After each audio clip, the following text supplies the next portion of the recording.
Hi friends, we're going to talk today about using a plasma cutter. The question I usually get whenever people see my art at a show is, how do you cut that stuff? The jack-o'-lanterns that I make from old fuel cans and anything metal, I use a plasma cutter to cut those faces out. When I sell reindeer at Christmas time, I used a plasma cutter to cut those out of rusty old barn tin. Well, the question I usually get is, what's a plasma cutter? I have two answers for that question. One is it uses electricity and air to create a forced tiny flame that's very intense and cuts like a laser. And the other one I use usually when I'm talking to kids is, it's this machine in my shop that has a wand that cuts like a laser.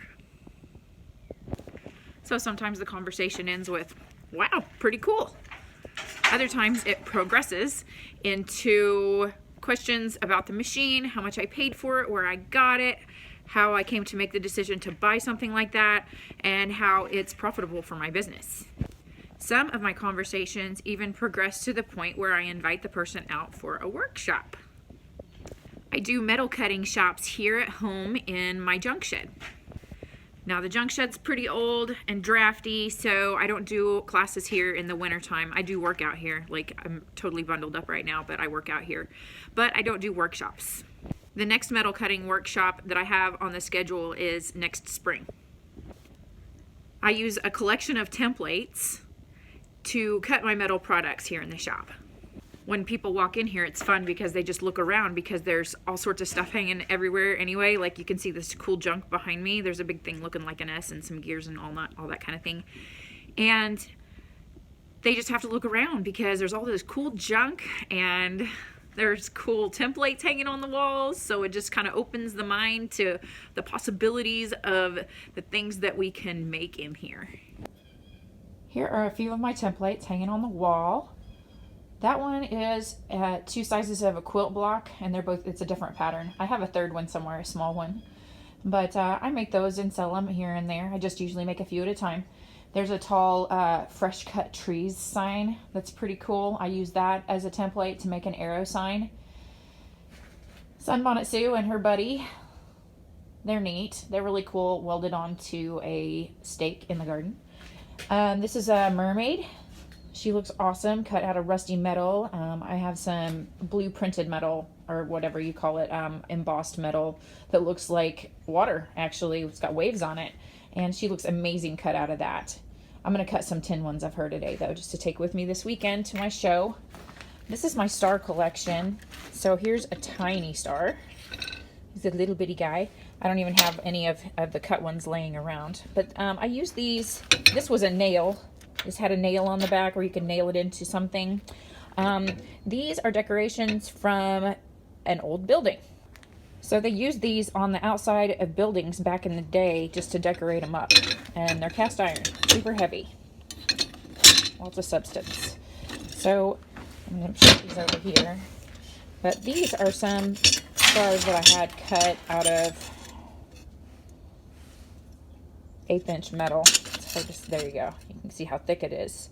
I made these to weld to the top of some of the trees that I've been making out of old metal saws. There they are next to their template. So if you'll notice something here, the product is a little bit bigger than the template. When Hoblob has a sale on the cross aisle, I always look to see if they have any new templates. This one's just lightweight. I kind of got to be careful with him, but it's still in pretty good shape. Rusted.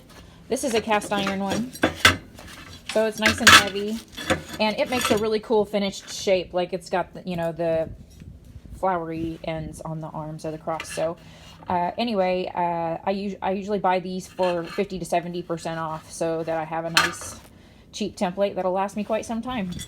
I draw a lot of my templates myself, and I'm going to show you a few of those.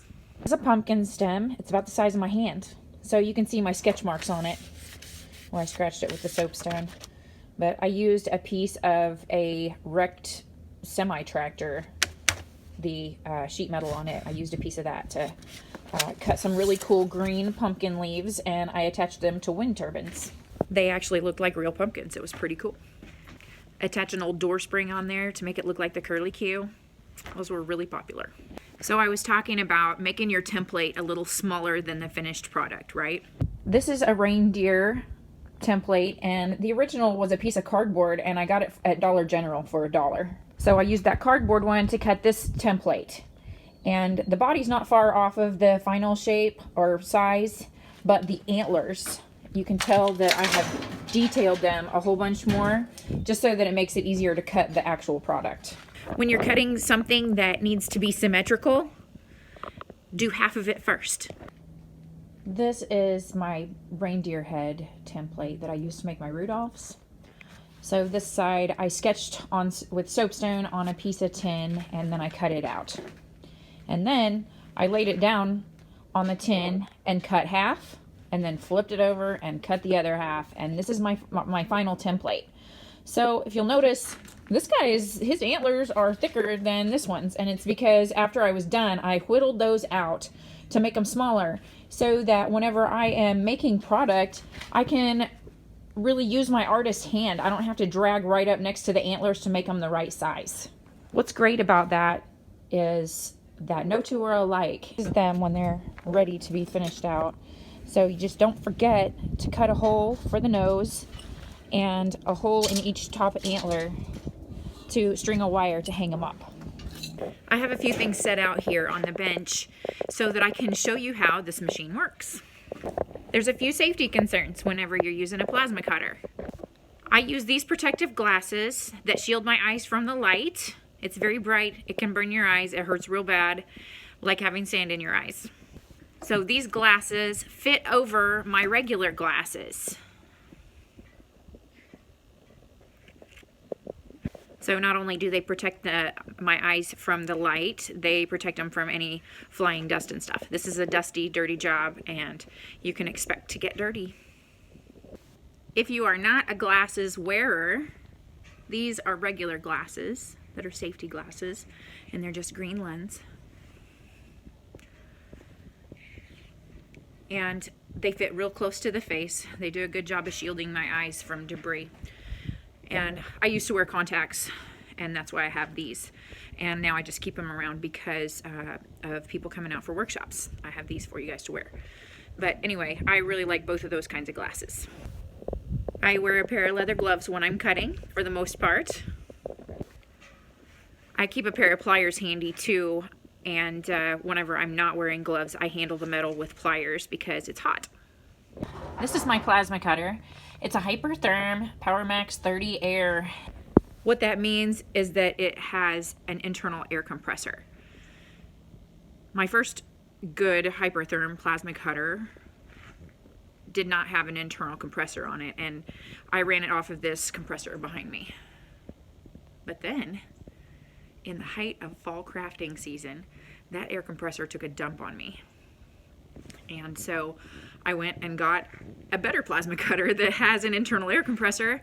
I can switch it out. It's 220 or 110 power, so I can run it just about anywhere.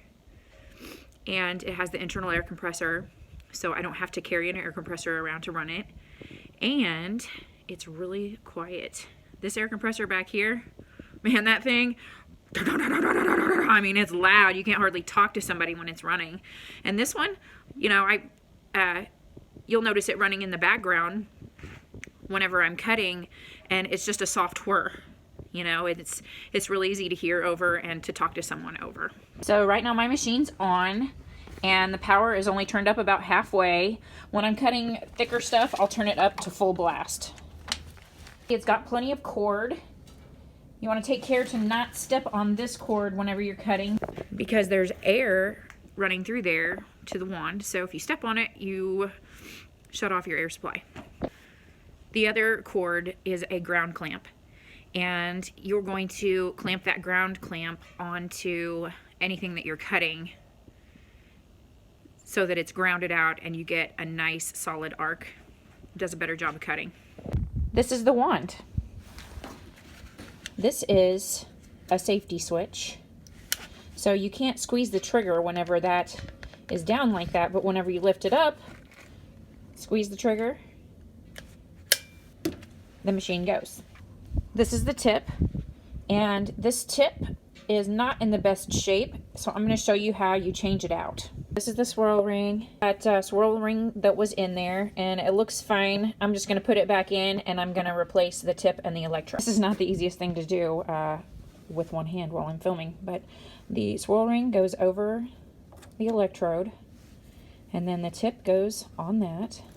So now you have all of them nested together, and then those go into the tip of the wand. Okay, and then I usually have to push them down in there. There it is, and you just screw it back on. I'm going to show you a few cutting basics. I've got my mousse template out here, and I've got a hunk of rusty barn tin, and we're going to cut out a mousse, and I'm just going to give you some basic pointers that were really helpful to me when I first started. I had to figure it out for myself, so I'm saving you the hassle.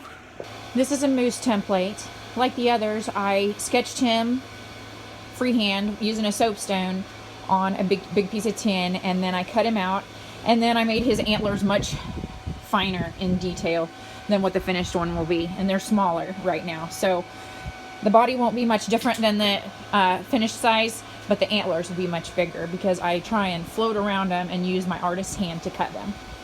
So here's Mr. Moose. I've got him turned kind of on an angle. When you've got a really cool medium that you're using and it has character, make sure you get the character in your product. So this has a lot of nail holes in it, and I'm going to make those go right across his chest.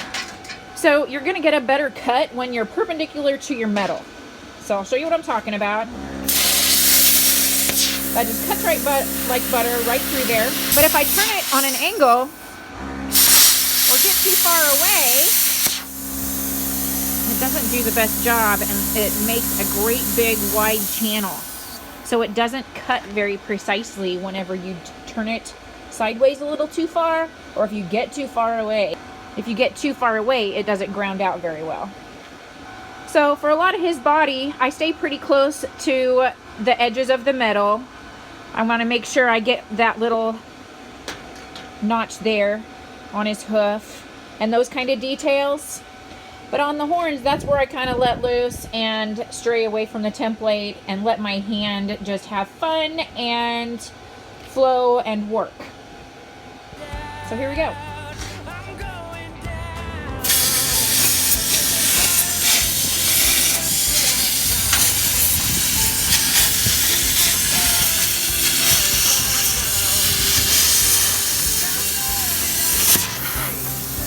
For some of the detail places, I'll just leave an open spot where it's not cut in the metal, and then I'll finish that out later.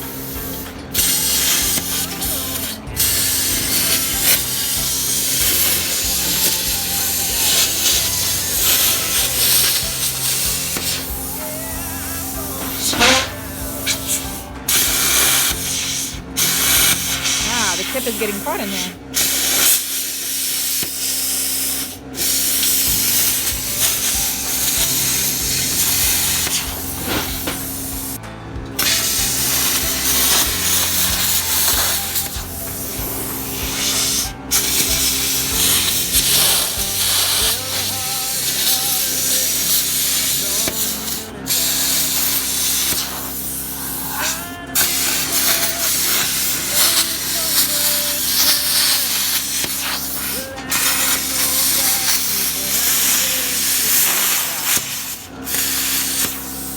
So if you notice, I'm dragging towards myself with all of my cuts.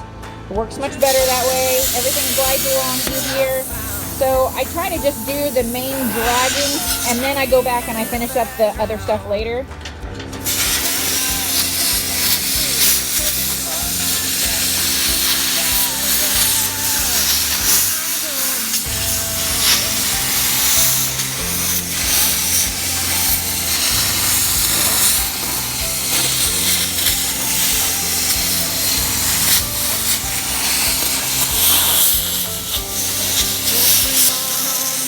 Oh, got too far away. Okay, Now my metal's starting to cave a little bit. I'm going to move back up here and go to work on his antlers. And I'm going to try and do the dragging part first.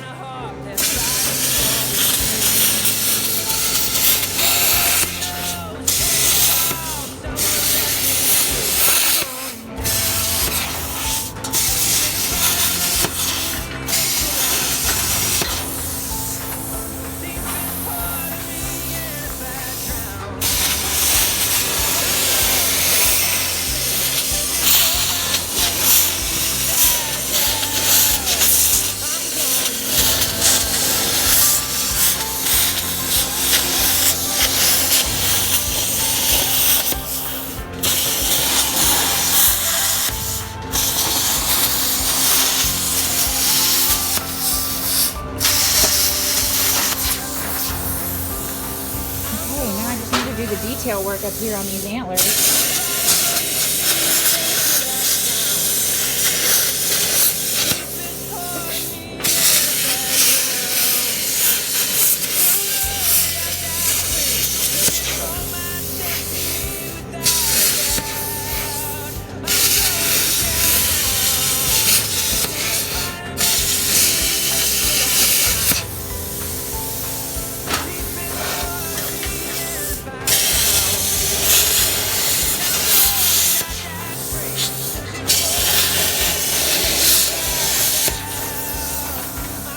Okay, so he's not done, but it's to the point where I can just about get him cut out. So I'm going to go ahead and pull him off.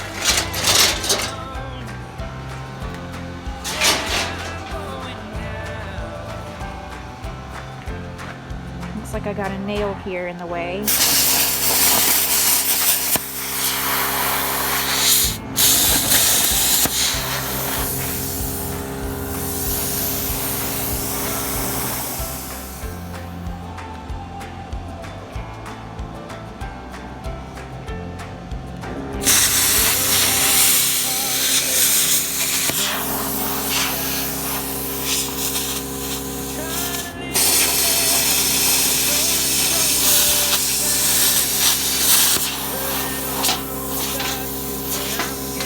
Pushing to see where I maybe haven't cut all the way through yet.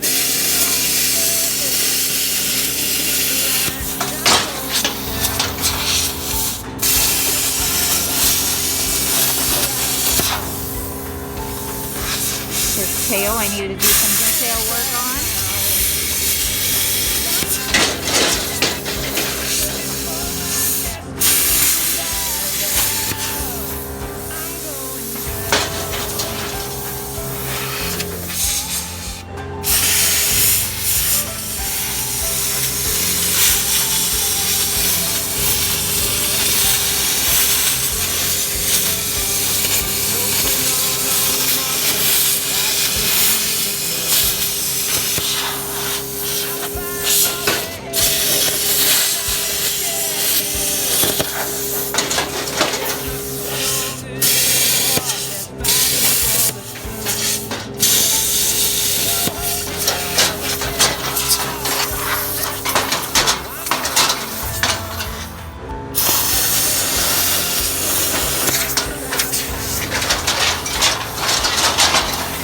He's completely free. Just need to get him out of there. No, it's not cut right there.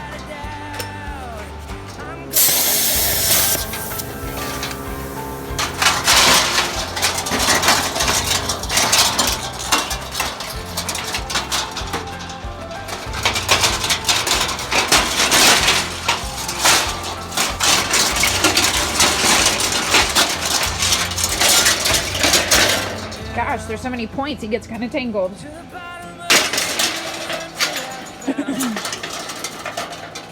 So there's Mr. Moose.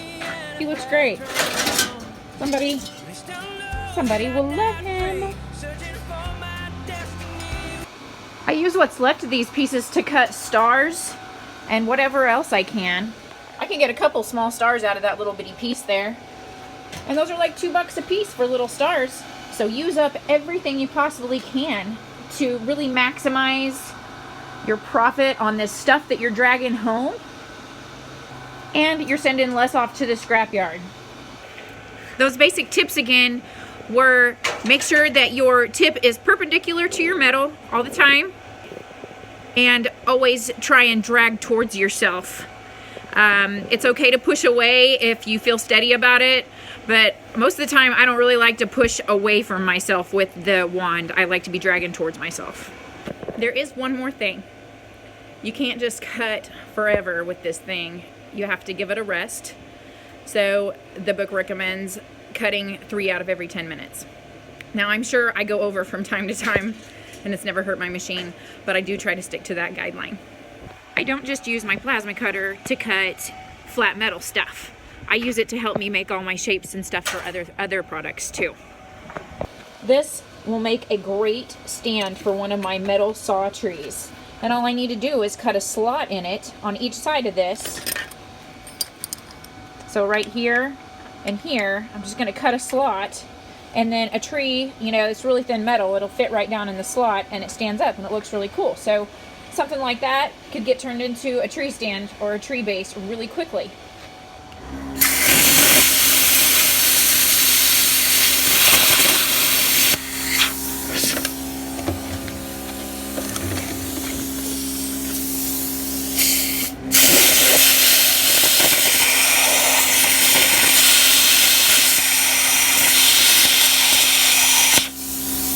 There's one slot. It's kind of flaming a little bit because this was a gear and it was a lubed gear, and so there's grease in there that's flaming up.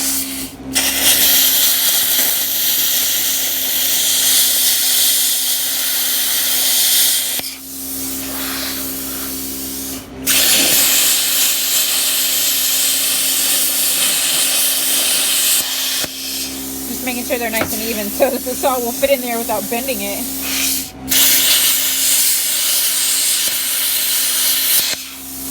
That ought to do it. I'm going to take it to the store and put a tree in it today. I'm going to tell you what not to do when you buy a plasma cutter. Don't buy a cheap one. I bought a cheap one, so learn from my mistake. Don't start with a cheap one. I bought a Chicago Electric plasma cutter from Harbor Freight. It lasted me about 2 years. It cost $700. And after a couple years, the wand I fried it. And getting a replacement was like a ridiculous cost compared to what I had paid for the original. So I took it to a local, reputable welding supply store in Pittsburgh, Kansas. It's only about 30 minutes away from here. They actually gave me a core on my old plasma cutter. So I got some money knocked off of the new one whenever I bought it. I have never been happier with a plasma cutter.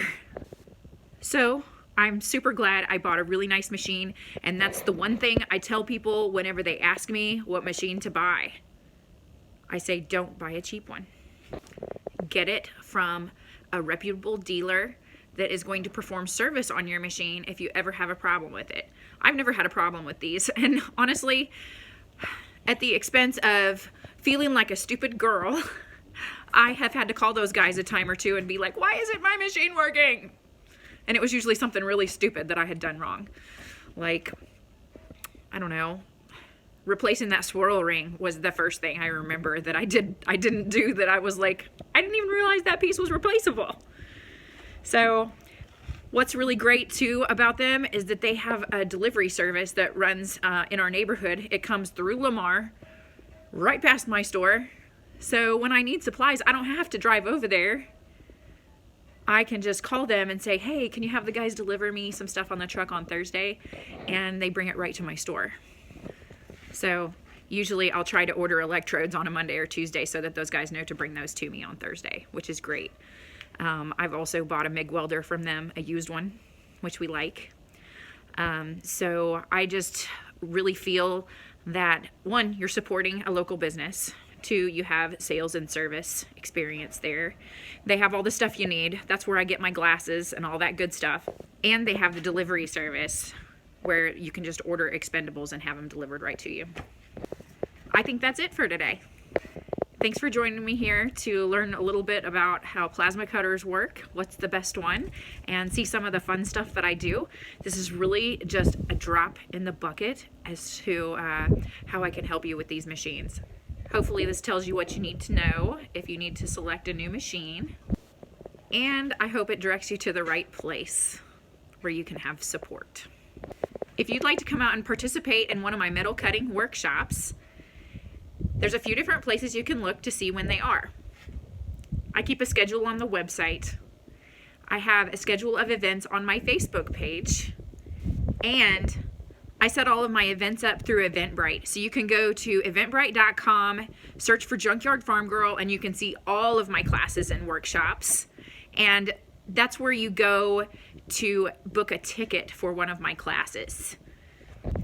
We have a lot of fun, and everyone learns something, and everyone goes home with something amazing.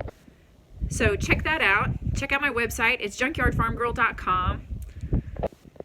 I hope I helped you create something today.